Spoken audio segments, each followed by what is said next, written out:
What's up guys, MrGimms back again for another DBD special video, and this time we're going to be focusing on the Trickster as a whole from my personal experience testing him on the PTB for 2 to 3 days. Yeah, we're just going to go through this step by step and give you a breakdown of his aesthetics, how he looks, the idea, what I think about his lore for those of you who are interested, the add-ons, his power, and the changes that I would apply leaving the PTB to live. I need to just say beforehand that overall I am extremely proud of Dead by Daylight and behavior for this chapter. I think there's a lot here. I know a lot of people are disappointed in general because we didn't get a map, but I still think we're going to get a reworked Coldwind farm as seen by the data miners. They are working on it, and I think there is a high possibility we're still going to get something on live, and if not live, I would say we're going to get it on mid-chapter patch. It's a shame that it won't be a part of the chapter. That sucks. I think it's a missed opportunity that we didn't get some sort of Korean cityscape downtown map with sort of a, you know, nightlife club feel. I think that would have been really cool. I don't know, maybe there's other decisions going on backstage that we're not aware of. Maybe they didn't want that sort of a design choice for a horror game. I know there's a lot of mixed feelings on the horror aspect at the moment, but I'm just going to give you one man's opinion, and that's all I can do. Feel free to speak about it and talk about it amongst yourselves in the comments, as well as you guys know I do read the comments.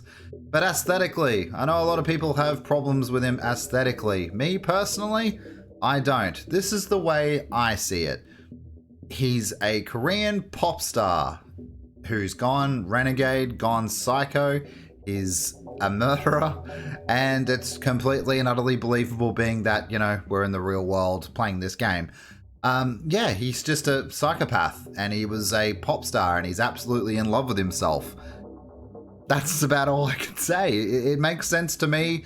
I don't understand, honestly, how people can't see it.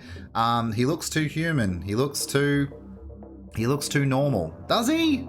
If you saw this guy on the street, do you think he'd be? Do you think he would look normal? Like right now, I'm talking. I live in England. If I saw this guy walking down the street with a highlighted bat with a blade in it, with throwing knives, with a yellow pretty jacket and yellow eyes, do you think that would be normal? I don't know. Up to you guys. I definitely think he looks like an absolute psycho in his own right. And I absolutely love his design. I think it brings a new, fresh, vibrant feel to the game. He's different. Isn't that what we want? We don't want things that look the same. He's different, and I love it. I love his attitude as well. Absolutely cool. So I love the idea of him. I think that I wouldn't change anything with him. Would I like him to blend in with the environment more? Yeah, with a possible cosmetic down the road, yes. But I still think that this outfit and everything that he does and around it is awesome. I'm a little bit disappointed with his P3. I have seen pictures of it. I might show something here, but ultimately I like the face, how there's more blood on it. But yeah, I'm a bit disappointed with the blood with the P3. So yeah, maybe work on that. Maybe on release it'll be changed. Probably doubt it. His lore. I was pleasantly surprised with his lore. It's the first lore I've read in a while because I just wanted to sort of figure out if there was more to it. To answer a question that I get asked a lot, he's called the Trickster because that's what his solo artist name was when he was in, you know, doing his pop career. He used to mix the sound of the victims that he used to kill. He used to kill people and then mix the screams and pain and punishment and torture into his songs in the background. And that's actually what you're hearing with his chase music, is that high screeching noise. It's actually him mixing his victims into the soundtrack. A lot of people have missed that. Yeah, he's in love with himself. He's a pop star, you know what I mean? He's a trained superstar. Yeah, and it's K-pop. A lot of people hate the K-pop thing. Again, just think of it as a Backstreet Boy, just Americanized. Just if that's what you need to do. It's a pop star. He's a Korean pop star. A lot of people get caught up on this one. For add-ons, we're going to go through and break down what I think are his best, worst, and just in general go through his add-ons, because I think it's there's a lot here that is cool. There's a lot here that's unique. There's a lot here where we'll get into what I think the changes will be down the road. But yeah, so first off, Trick Pouch A pouch with a number of hidden pockets used by aspiring magicians and those with something to hide. Start with 10 extra blades. Increase blade carrying capacity by 10. So they match the values with the starting. Yeah, okay, cool. 10 blades is not going to make or break the game, so it's not that great. But it's something. It's an add-on, you know what I mean? We've got Memento Blades. Grants 100% bonus blood points for Showstopper score events. So Showstopper being your ultimate ability, your ulti. Moderately increases each survivor's laceration meter capacity. That's alright. They love the blood point stuff. I'm not a big fan of it. It's good to have it though if that's something that I was really going for. But yeah, not so great. Again, these are uncommons. Killing part chords. Killing part chords, that's interesting. It's the first time I'm reading these properly. Slightly increases the throw state movement speed.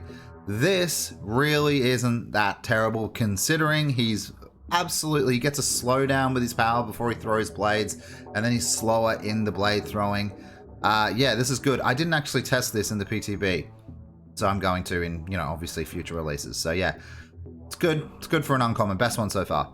Slightly, Inferno-wise, slightly decreases main event depletion rate. Yeah, his power is bugged at the moment as well, which is probably not the best thing to experience in a PTB, being that you're trying to test the thing that's broken. Yeah, his power is, you want to stay away from his main ultimate power right now, which really sucks, but, we'll see. Yeah, not so great. Tequila Moonrock, moderately decreases main event depletion time, so it's just an increase on Inferno-wise. It's good. Okay, fine. On target single. It's pretty cool names. I'm actually digging it. Slightly increases laceration meter decay delay. That's not terrible because his decay of the laceration is so stupid, and we'll talk about things I'll change later on down the road. Lucky Blade slightly decreases laceration meter decay rate when out of blades. Okay, that's interesting. It's not game breaking. G Wounds Autograph slightly increases initial throw rate of blades. That's kind of cool. I mean, you want to get those 7 to 8 hits. I think it's 7. I've been told it's 2 different things. Someone tried to prove to me it was 5 blades. It's not 5 blades. Yeah, but slightly increases initial throw rate of blades. That's not too bad because you want to do a quick pop, like a pallet drop or something like that. Caged Heart Shoes. Moderately increases throw state movement speed. That's actually not terrible. That's possibly one of his best add-ons already. It's pretty good. Yumi's Murder moderately reduces each survivor's laceration meter capacity. That's okay. It's pretty good. It's pretty good. We're in the greens now though. Waiting for you to watch. Moderately decreases laceration meter decay when out of blades.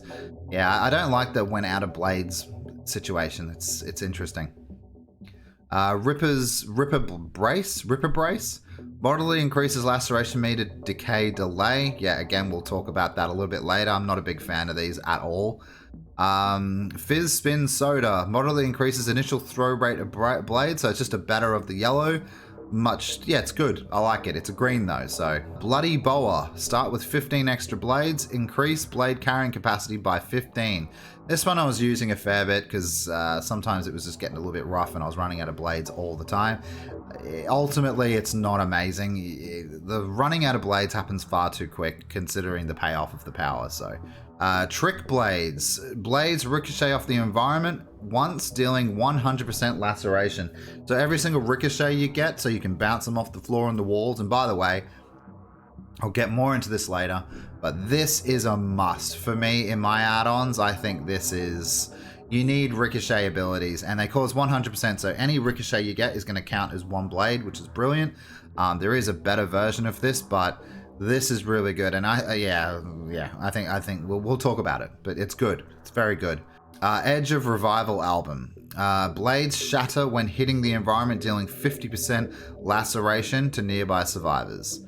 Yeah, again, I don't understand this and this. I don't see the point in this at all. I think just, yeah, Trick Blades is great. Diamond Cufflinks. When a survivor's laceration meter is 1 blade away from the maximum, their aura is revealed for 6 seconds. This can go take a dirty dump and go in the bin. I don't understand the point in this add-on whatsoever. It's a purple. Why do I need to reveal the aura of the survivor when I'm in the chase with them? This has happened so many times with other killers. This is a waste of time. If somebody can give me a reason why it's good, please do in the comments down below, but I just don't understand aura reading when I'm in a chase throwing daggers at him. You know what I mean? Like, I know where he is. I'm following him. I'm not an idiot. Don't get it. Cut through you single. It's interesting names. Blades pierce through survivors. Subsequent survivors hit by the same blades receive 50% laceration. That's interesting. I can see that being extremely situational, say basement or endgame when you're at a gate throwing blades, but situational for a purple, I disagree 100%. Iridescent photo card. When a survivor's laceration meter is one blade hit away from maximum, they are inflicted with the exposed status effect. Filling the laceration meter does not require injured or down survivors. I just don't agree with this. If I'm throwing blades away at them and I've changed their state to injured, I'm just going to hit them anyway. So I don't see the point in this. I guess you can go into M1 mode and then just hit him quickly, but you still got to slow down and everything. And depending on how far away you are from the actual survivor, I don't know. I don't see the point and I don't get it being iridescent. Deep throws compilation.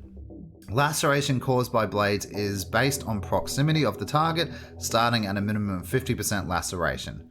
Each blade's hit increases the laceration by 200%, a maximum of 200%. Once a blade misses, the laceration caused by blades is reset to the initial value.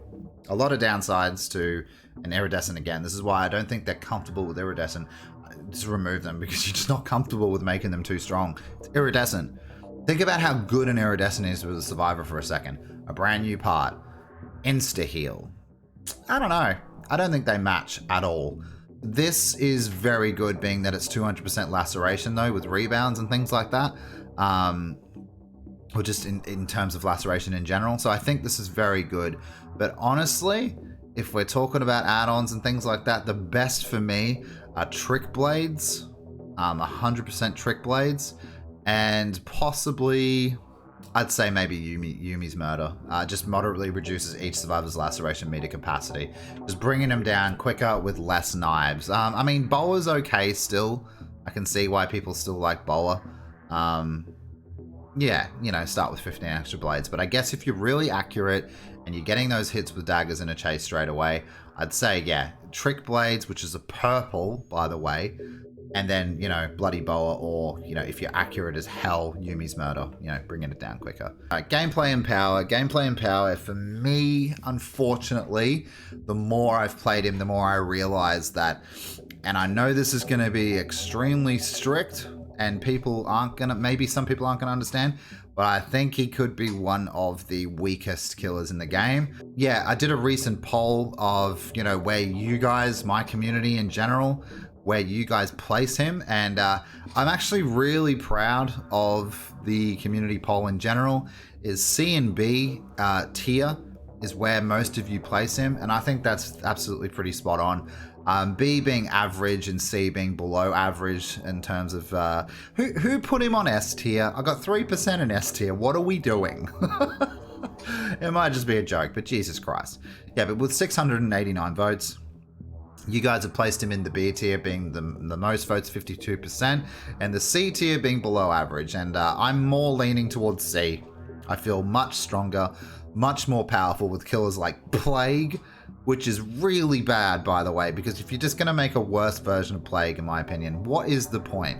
I love his power. I love the idea of it. I think it looks cool, well done and all that.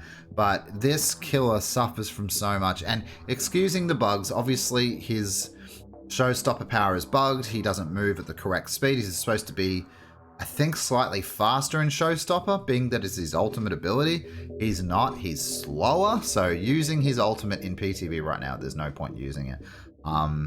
He just, you know, DBD once upon a time, about a year and a half ago, said they were going to stop making slow movement killers. And I think for this killer, it's a band-aid fix.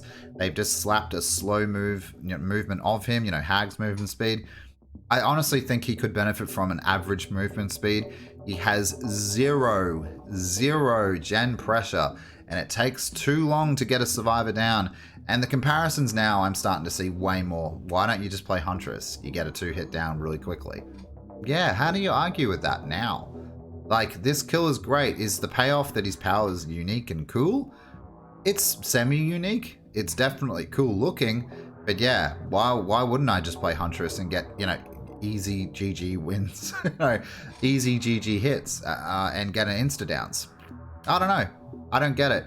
I definitely think he is lackluster after you start playing with cream of the crop, survivor friends, on comms, best add-ons, best perks, all the medkits, all the, you know, all the trimmings, as I say.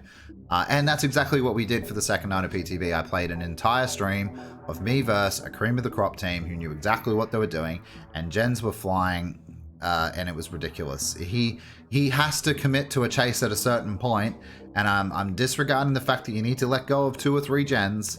It's impossible. You cannot get shit done effectively. You cannot get chases done effectively. I mean, even if you get someone down quite quickly, a team's still going to conquer you in the end. And that sucks that we're, you know, back to that balance situation of how strong do you make a killer, how weak do you make them. I think they were being extremely safe this time around with this killer, and yet again, making the killer pretty weak on the weak side. He's not meant for rank 1 gameplay, he is meant for rank 20 gameplay with people who are allergic to gens. My solo teammates. The changes I would make to this killer, and I'm being, you know, extremely bare minimum, and some people might give me shit for this, is I would make at least iridescent photo card or trick blades standard. I'm talking standard here, just base kit. Making it that ricochet is just part of his power, and the fact that it deals laceration as well 100%, I would make that base. I would probably either give him more daggers, or I'd increase his movement speed, or maybe when he's throwing, changing from his bat to his throwing knives, make no movement speed change, just make it linear, like clowns change and things like that. Yeah, it's just too much. The fact that you've got to go to lockers and reload all the time, and the fact that you've got so much going on in a normal match, and I'm talking about rank 1 because that's my experience, it's too much for little payoff. It will, you know, you can loop this guy. You can keep your loops tight as survivor. You can make sure you're out of, you know, out of T-wall even. You can pretty much duke this guy out. And because he moves slow, and because going into his power is even slower, what's the point? Honestly, just play Huntress. I get it. Like, I totally get it. Even Plague, who will vomit on you, you are stuck in that status effect now. Plague can vomit on you and it can tap you once, and then she can walk away, knowing that inevitably you're going to lose a health state. Wow, Plague sounds OP all of a sudden. This guy, you can be throwing daggers in a chase and they could be losing laceration, so they could be gaining rather than losing in a chase. And I just think that play sucks. I think inevitably laceration should remove a health state, maybe with time. And the fact that you're throwing knives at them just increases it, but I don't think they should lose, they should just lose their laceration. I mean, you can be in a chase with him and within 3 to 4 seconds you could be fine. That sucks. That's not good enough. I don't know how that got passed off. But these are just some of the changes I would have done, because ultimately, this guy is very underwhelming. So anyway, guys, those are my ultimate thoughts on the Trickster. Overall, I'm extremely proud of Behavior for presenting this chapter as a whole. I know there are some downsides and some glaring issues. However, the killer, I love his style, I love his look, I love the feel of him, I love his power. I know a lot of people are saying it's not unique. To me, it is. Just the fact that the way he does things is different. But yes, extremely underwhelming, and I would like to see better from Behavior, and I'd like to see them make killers slightly stronger. Like, I know we're not going to ever see a Nurse or a Spirit ever again, which sucks, by the way, because it's boring.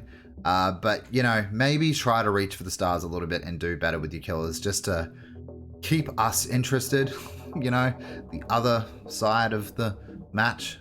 Very important. But anyway, guys, let us know what you think in the comments below about the Trickster. Are you happy? Are you not? What do you think? Do you agree with the changes that I've talked about? If not, what are your changes that you would like to see with the Trickster, and, you know, certain things you'd like to see with him coming into the live on the 23rd of March? Please let us know in the comments down below, guys. Don't forget to like, share, and subscribe if you do enjoy the content as well. We're on the road to 6K as it turns out, which is absolutely incredible. So thank you so much for all the support I've received. Also consider joining my Discord to continue the conversation there with my community. We now have chat rooms that have been put in there to play games with Survivor friends and play Kill Your Friends as well. So feel free to use those rooms and continue talking in our Discord. It's awesome in there. Also, don't forget to follow me on Twitter because I do updates on the channel and videos coming out there as well as just talking to you guys on Twitter. Thank you so much for watching, guys. Really appreciate it. Sorry it was such a long one. And I'll see you guys down the road. See you later.